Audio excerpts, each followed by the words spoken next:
Welcome back. This is the Dark Secrets of Utah Part 2. Today we look at a case that starts with a seemingly happy couple. Suddenly the pregnant wife goes missing. A web of lies is discovered. The question arises, how far did this person go to cover up those lies? If you like this kind of content, please like and subscribe.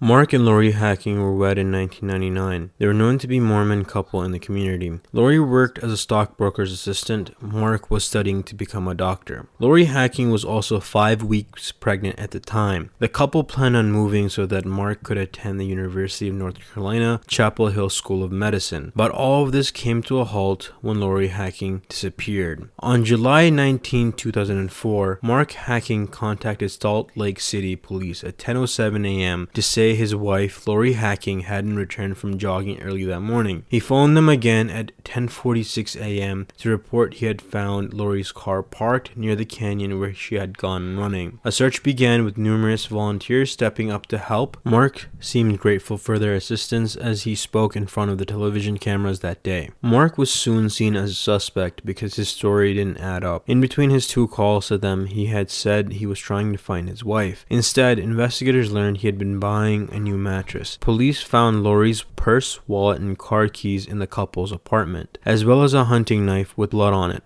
In the early morning hours of July 20th, police received a disturbance call that Mark was running around outside a hotel wearing nothing but sandals. He was then admitted to a psychiatric facility. However, a former FBI profiler later noted he kept his shoes on, meaning his sandals. That's not generally something we see in someone truly psychotic. The very next day, Mark's and Lori's family found out that Mark hadn't been accepted into medical school. Not only that, they found out that Mark had dropped out of the University of Utah in his sophomore year. He had pretended to attend classes, study textbooks, and write term papers. He was also traveled across the country to make it look like he interviewed for medical schools. Family members were stunned. Education was highly valued in Mark's family. His father was a pediatrician and his mother a nurse. His brothers had careers in science. No one expected Mark would have lied about his educational path. However, Mark's deception started to unravel a few days before Lori went missing. On Friday, July 16th, Lori called Mark's medical school to ask about financial aid, possibly because she was pregnant. At that point, she was told he hadn't enrolled in medical school, and in fact, he hadn't even applied. Coworkers saw her in tears before she left work early that day, but at her going away party that night, which she attended with Mark, she seemed content once more. It was later revealed that Lori's concern had been eased that evening after Mark told her a computer problem at the school was to blame for not including him on its incoming student roster. Lori then left a message for a school administrator stating her husband had straightened everything out.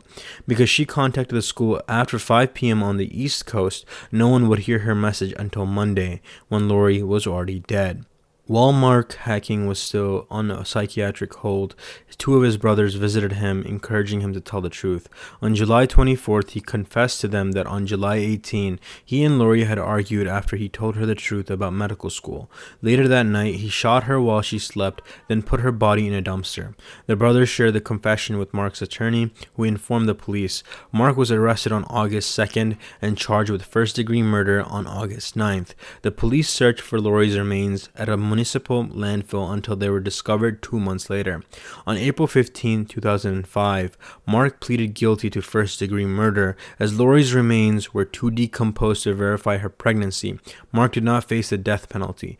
I intentionally shot Lori Hacking in the head with a .22 rifle on July 19, 2004, he told the court. At his sentencing, he declared she was the greatest thing that ever happened to me, but I killed her, and took the life of my unborn child and put them in the garbage, and I can't explain why I did it.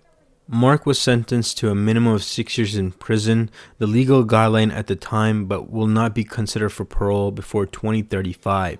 He is currently serving his time at the Central Utah Correctional Facility. In 2006, he was found to be providing autographs and other items for a murder memorabilia site. Though he voluntarily agreed to stop, with encouragement from his family, he has also written a life story behind bars. In 2004, Lori's brother, Paul Soros, said of her relationship with Mark, "He didn't have to be a doctor, a president, whatever it was. As long as he was doing his best, she would have loved him." During the investigation into Lori's disappearance, disappearance, a typewritten letter from Lori to Mark was found in the couple's spare bedroom. It's unknown when she wrote it, but it may have been connected to the July 16 call she made to the medical school. She thought Mark was attending. In the letter, she pleaded with Mark to change his behavior, writing, "I want to grow old with you, but I can't do it under these conditions. I can't imagine life with you if things don't change."